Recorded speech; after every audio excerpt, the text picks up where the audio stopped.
I left home 5 years ago. The second I walked off that stage with my high school diploma, I was done. No tearful goodbyes, no long embraces from proud parents. Just me, my old car, and the life I'd crammed into 3 boxes and a suitcase. The plan was simple: drive as far as I could, cash out my tips from the diner job, and start fresh at a university 2 states away. That place? It was home in name only.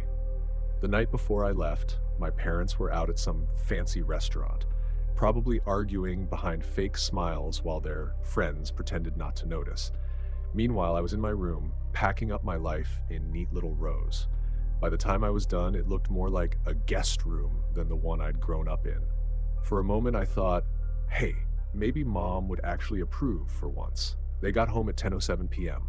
I know because dad slammed the door, and their whisper shouting floated up the stairs like clockwork.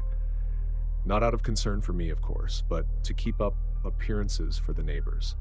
They didn't check in on me. They hadn't since I was a kid. When I pulled out of that driveway the next morning, I felt nothing but relief. I wondered what they'd tell people. Probably some elaborate story. Maybe that I got a scholarship to some fancy university overseas, or was off building houses in some remote country. Anything they could brag about. Definitely not the truth, that their son bailed the second he had a chance and didn't look back. So you can imagine my shock when, 5 years later, my phone rang. I didn't even recognize the number, but when I picked up, it was my dad. My dad, who I hadn't heard from since I left. He wanted me to come visit, said they missed me, that they wanted to make amends. I didn't buy it for a second. Still, I told him I'd think about it. Then I hung up and tried to shake off the whole thing. But 2 days later, I came home from work and found an envelope in my mailbox. Inside was a one-way ticket to the airport near my old hometown. My mom's handwriting was on the front. That's when things started to feel off. How did they know my number, my address? Had they been keeping tabs on me this whole time? The thought made my skin crawl. But after a lot of pacing and second guessing, I decided to go. Not because I wanted a reunion, but because I needed answers. When I got there, I rented a car. No way I was letting them pick me up. The drive felt surreal, like stepping back into a part of my life I'd buried. Their house was different, though. New paint, new landscaping. It felt unfamiliar, like it belonged to someone else. I knocked, and my mom opened the door almost immediately by smiling. But something about her smile, it wasn't right. My mom never smiled like that, and her face, it looked off. Fuzzy, like a bad rendering. I blinked and rubbed my eyes, but it didn't go away. Come in, she said, pulling me into a hug. A hug? My mom? I couldn't remember the last time she'd hugged me. Probably never. The house was different too. Warm, cozy, full of color. It was nothing like the sterile, model home vibe I remembered. My dad was in the kitchen, pulling something out of the oven. He turned to greet me, beer bottle in hand. My dad never drank beer, said it was too common. And like my mom, his face looked wrong, like someone had tried to copy it from memory but hadn't quite nailed it. Dinner was pistachio-encrusted chicken with peach and goat cheese salad. My mom was allergic to pistachios. I brought it up, but she just laughed and said she'd never had any allergies. Then she popped a piece of chicken into her mouth like it was no big deal. By then, my head was spinning. Nothing made sense. My parents were chatting like old friends, but their eyes kept darting toward me like they were watching for a reaction. I mumbled something about being tired and escaped to my old room, or at least where I thought it was. When I turned right at the top of the stairs, my dad stopped me. "Your room's this way," he said, laughing. But the laugh wasn't right. It was raspy, almost inhuman. He led me to a room that wasn't mine. The furniture was the same, but the walls were covered in photos. Me with my parents at the beach, in the snow, with my grandparents. None of those things ever happened. My mom hated the beach, and my grandparents died before I was born. I didn't sleep that night. The shadows in the room seemed to shift with each passing second, and the silence was suffocating, as if the walls themselves were holding their breath, waiting for something. My mind raced, but every time I closed my eyes, I could see their faces, familiar but wrong. The fake smiles, the strange, hollow eyes that never quite met mine. I couldn't shake the feeling that they were watching me even when I wasn't looking. Around 3 a.m., I couldn't take it anymore. I grabbed my things in a daze, my hands trembling as I stuffed them into my bag. The house felt even more unnatural now, too still, too perfect, like something out of a nightmare I couldn't wake up from. I snuck out, my footsteps echoing unnervingly loud in the quiet hallways. The door creaked as I slipped into the night, and I almost expected to hear them behind me. But when I looked back, nothing. Not even a light flickered in the windows. I drove straight to the airport, the engine's hum the only sound keeping me company. But with each mile, that gnawing feeling in my gut grew stronger. The quiet hum of the car felt like a warning. As I sped away from that place, the sense of dread settled in, suffocating. The faces of my so-called parents replayed in my mind, and I felt something shift in the pit of my stomach. I knew now. I knew for sure. Those people weren't my parents, but who or what had they become?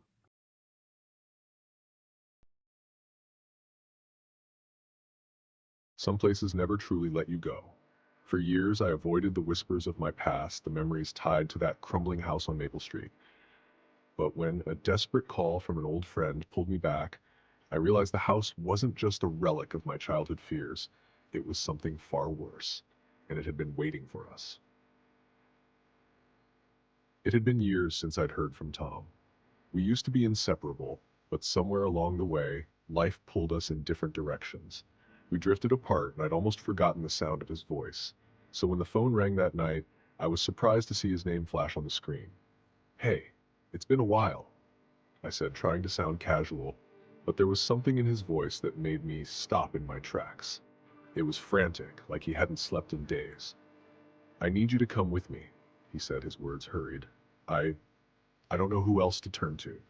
It's about the house on Maple Street." I felt a chill run down my spine. That house. I hadn't thought about it in years, but I'd never been able to shake the memories. The house was abandoned long before Tom and I stopped talking, but I knew it still stood, decaying in the shadows of the town. It was a place we used to dare each other to visit, never able to go through with it. But now, hearing the desperation in his voice, I couldn't ignore the pull. "Tom, what's going on?" I asked, my curiosity gnawing at me, but he just sighed, his voice barely a whisper. "You have to see it for yourself." I paused, the words hanging in the air. A heavy silence stretched between us, and I could feel the weight of something unsaid, something dark. My mind raced, torn between the fear of what might be waiting and the strange pull I couldn't explain. For a moment, I almost hung up, but something in the way he said it, the raw desperation, made me feel like I didn't have a choice. I don't know, Tom. This is insane," I muttered, running my hand over my face. "Why now, after all these years?" His voice cracked slightly, a hint of panic slipping through. "Please, you don't understand. I can't do this alone." The words hit me harder than I expected, and despite the unease crawling up my spine, I found myself saying, "All right, I'll come." But even as I said it, I knew nothing would ever be the same again. The night air was thick with tension as we drove out to the outskirts of town. The house on Maple Street loomed ahead, a decaying structure wrapped in the darkness. The wind howled through the branches of nearby trees, making the night feel alive, like something was watching us. Tom parked the car at the foot of the old driveway, and we got out. The house was still standing, but it was hard to recognize. The once rotting wood seemed too new, too perfect. I could see that the windows were pristine, without a single crack or stain. The eerie feeling crept back, and I felt my pulse quicken. "I know, it's weird," Tom said, sensing my unease. "But something's off. I swear I saw movement inside earlier today. I think we should check it out." We crept up the front steps, the wood creaking under our weight. As I reached for the door, I noticed something odd. The lock wasn't rusted. The door wasn't jammed, as it should have been. It opened with ease, groaning as it swung inward. Inside, the air was musty, but it wasn't the smell of decay that hit me. It was fresh. It was like the house had been recently cleaned, lived in. I paused, and Tom stepped ahead of me, as if he'd been here before. I couldn't explain it, but the unease continued to grow. The living room looked as if someone had just finished dusting. The furniture was arranged meticulously, like in a showroom. But it didn't feel right. It wasn't lived in. It wasn't home. Tom wandered deeper into the house, and I followed, each room more unsettling than the last. The walls were adorned with portraits of people I didn't recognize. and the photographs, crisp, clear, and too perfect, didn't sit well with me. As I looked closer, my breath caught in my throat. The people in the pictures, they looked almost too happy. The smiles too wide, the eyes too sharp, the faces unnaturally crisp. I turned to Tom, who had moved into the kitchen after I tried to find him staring at a wall full of family photos. The same strange, too perfect faces. He looked up at me, his expression serious. "Look at this," he whispered, his voice shaking. "This doesn't make sense. None of this makes sense." Before I could respond, the unmistakable sound of footsteps echoed behind us. I turned quickly, but no one was there. The house felt suffocating, like the walls were closing in. "Tom, Tom, we need to leave," I urged, but Tom didn't hear me. He was walking toward the basement door, his hand reaching for the handle. "No, we need to know what's down there," he muttered to himself. "There's something we're missing." I tried to grab his arm, but it was like he was in a trance. He yanked the door open, and an unnatural chill filled the air. The basement steps descended into darkness, and I hesitated, my heart pounding in my chest. "Tom, we're not supposed to be here. This place, it's not right." But Tom didn't listen. No, he took the first step down, and I followed reluctantly. The basement was colder than the rest of the house, the walls coated in a strange dampness. As we stepped deeper into the room, the faint light from our phone flashlights flickered and revealed something terrifying. A series of old, worn-out objects. And in the corner of the room, a large mirror stood against the wall. Tom approached it slowly, and I felt a wave of dread wash over me. The mirror, it wasn't reflecting us. Instead, it was showing the same faces from the photographs. Their smiles were even wider now, distorted and inhuman. Tom reached out, his fingers grazing the glass. The reflection suddenly shifted. A new image appeared, an older version of Tom and me. We were standing in front of the house, but we weren't the same. Our eyes were hollow, our faces wrong. In a blink, the reflection changed again. We were seated at a dinner table, surrounded by strangers. Our smiles were stiff, too wide, like the people in the photos. The air turned cold, and the room seemed to pulse with life. Tom staggered back from the mirror, his face pale. "What the hell is going on?" he gasped. Before I could answer, the door slammed shut behind us. We were trapped. The house seemed to come alive around us, and the air felt thick with an unspoken presence. A whispering voice echoed through the basement, too faint to understand, but chilling enough to freeze the blood in my veins. The basement light flickered once more, and reflection in the mirror changed one last time. The faces we saw weren't ours anymore. They were the faces of the people in the photos, those smiling, distorted faces. And in the reflection, one thing was certain: we were already part of the house. Our faces were fading, as if we were slowly being absorbed by the walls, the mirrors, the air itself. And then, the mirror cracked. The sound was sharp, like glass breaking under pressure, but it wasn't the mirror that shattered. It was something deeper, something that echoed through my bones. For a moment, everything went still. The whispers stopped. The air grew thick with a presence I couldn't see, but I could feel, like something was waiting in the shadows, watching, waiting for us to make a mistake. I don't remember how we got out. One second we were in that basement, the next we were standing outside the house, the door slamming behind us with an unnatural force. Tom didn't speak. His face was pale, frozen in an expression I didn't recognize. He was different now. We both were. I didn't look back as I walked away, but I could feel the house behind me, its eyes on me. From the corner of my eye, I saw movement in the windows, figures watching us, their faces twisted, smiling in ways that felt wrong. I heard the faintest sound, like a sigh carried on the wind. It felt like the house was breathing. That night, I left without a word. I didn't tell anyone what happened in that house because there was no way to explain it. I still don't know how to. But I can't stop seeing those faces. The smiling ones from the photos, their expressions growing more familiar with each passing day. And sometimes in the quiet moments, when I'm alone, I hear it. A whisper, soft, far away, like a breath on the back of my neck. It calls me back to the house, to take my place among the others.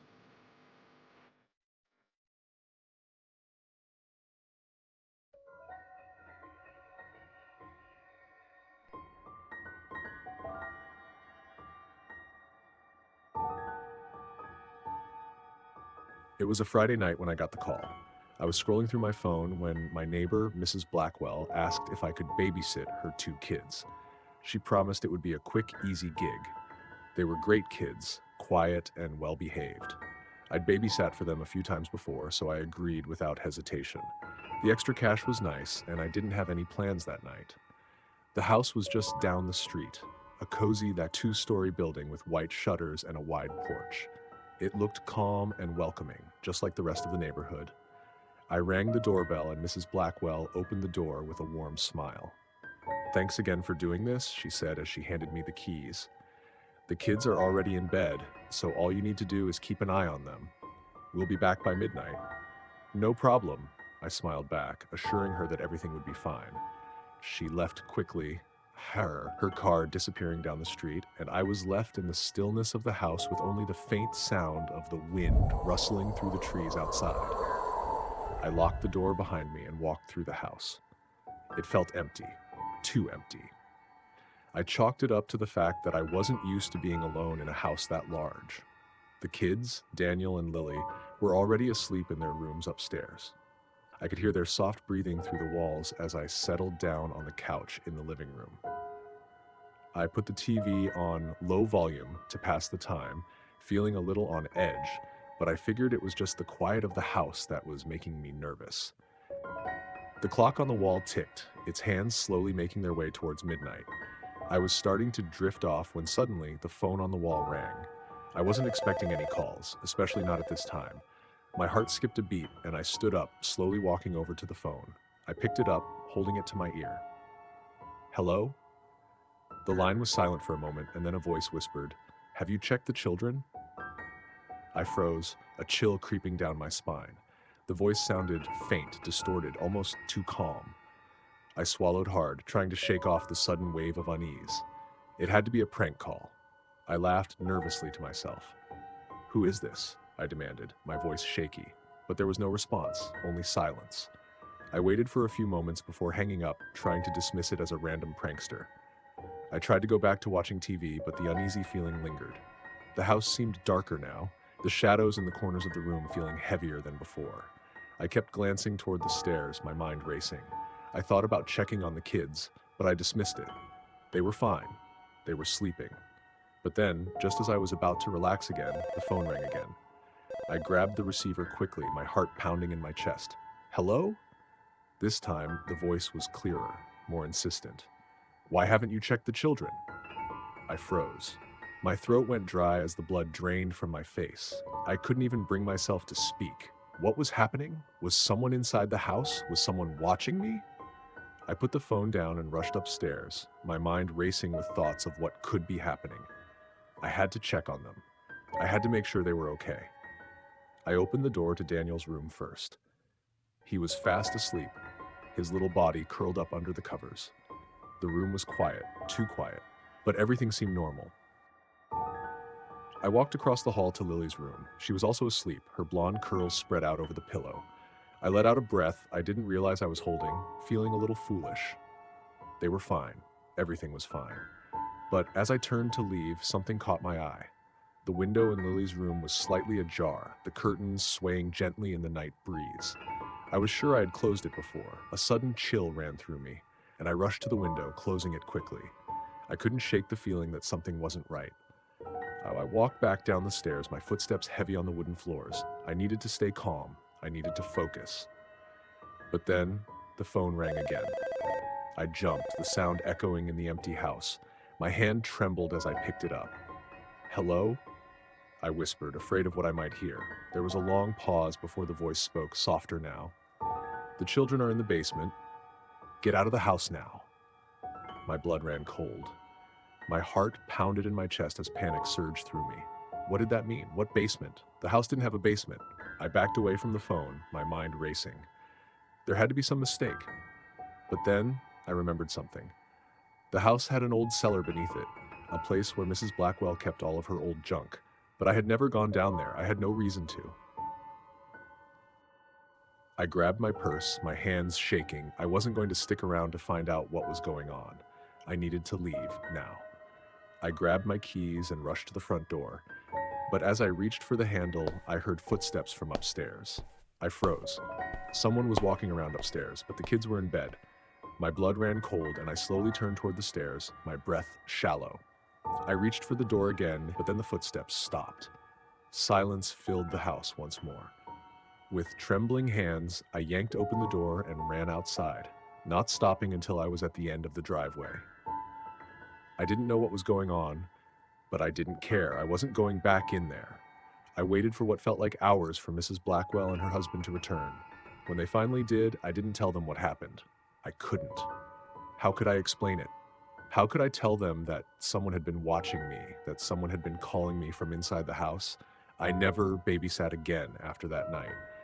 And every time I passed by that house on Maple Street, I couldn't shake the feeling that something or someone was still there, waiting. I still hear the whispers sometimes, late at night, calling my name. I can't forget the voice. I can't forget the warning. The children are in the basement. Get out of the house now. But I never did.